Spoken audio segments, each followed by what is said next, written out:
Hi everyone. This is the last lesson overview for lesson 4.4, the final lesson in our lesson plans.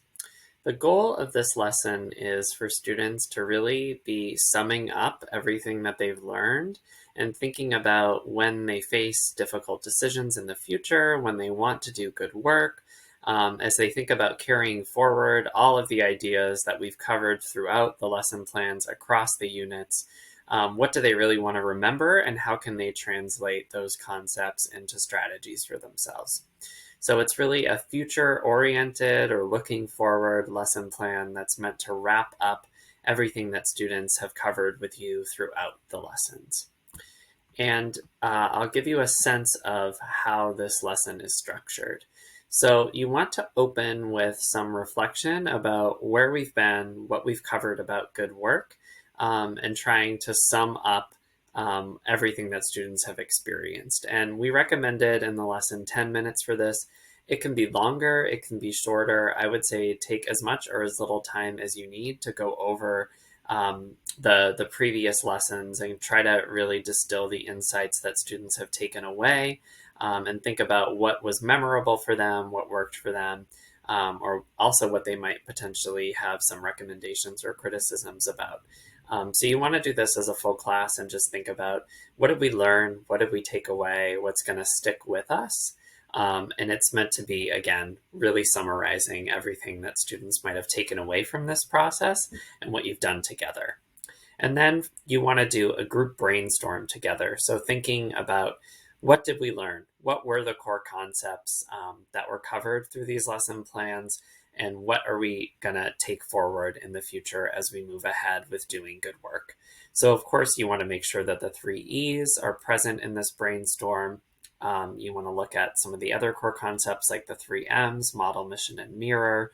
Talk about values, responsibility, alignment, and misalignment, as well as other insights around dilemmas that students have probably taken away, like obstacles and challenges to doing good work in those kinds of situations, how to recognize when a dilemma comes up. And the review that you do in this section may be differently structured depending on what works for your classroom. So I could see maybe you want to do this, for example, as a game where you kind of have core concept cards and ask students to explain things. Maybe you want to do some kind of round robin brainstorm review of everything where each student goes around and contributes one idea. I think there are definitely different ways that you could structure that brainstorm so that you make sure that the class, everyone has a chance to contribute, and also that all of the concepts from throughout the lesson plans are raised. So just make sure that through that, you're raising all of the different things that were covered in the lesson plans. And then finally, you want to give students this worksheet. So it's called From Concept to Strategy, where they're going to be picking a few concepts for themselves that we covered in the lesson plans and really thinking about, how can they apply that concept in their lives through some strategies or actions based on what was done in the lesson plans or things they might think of themselves, so that they can carry it forward. So there are some example concepts here of things that students might want to write down. So they could choose one or all of the 3 E's. Responsibility is modeled here on the sheet. Mentors, values, you got the idea.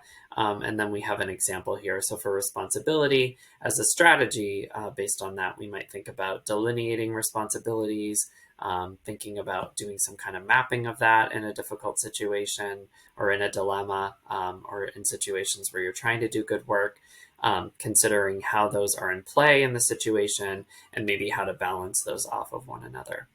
So give students some time in class to complete this and think about which concepts they really are finding are most important for them and how they want to translate those into strategy. And we recommend giving students about 20 minutes to do that. They can do it in groups, and you might want to also model that for students first as well before they really dive in. So you can talk about how you would choose one of the concepts and why, and then how you would translate it into strategies. And we provide an example of that here.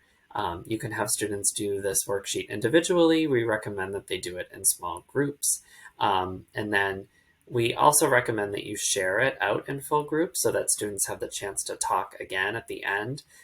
You can cut that if you're running out of time and need to move on or end the period. And then for homework, you just want to make sure that if students didn't get the chance to finish this worksheet, that they get the chance to finish it. You can also have students do something with this. Maybe they want to create some sort of written reflection about the process of the lesson plans overall. It could be that you want to have them do some kind of culminating assignment in addition to this worksheet. They could maybe, describe something that they're currently grappling with or expect to grapple with, maybe something, again, forward-looking, since that's kind of the purpose of this lesson, is to think about how we're going to take what we learned into our future lives. So you could have them do something related to that as well. And then students will end the unit with this self-assessment. And that's fairly similar to the ones that they've done with the other units. So I hope that, again, gives you an idea of how you might want to use this lesson plan, and also try to sum up what students have done across the units and across their engagement with these lessons.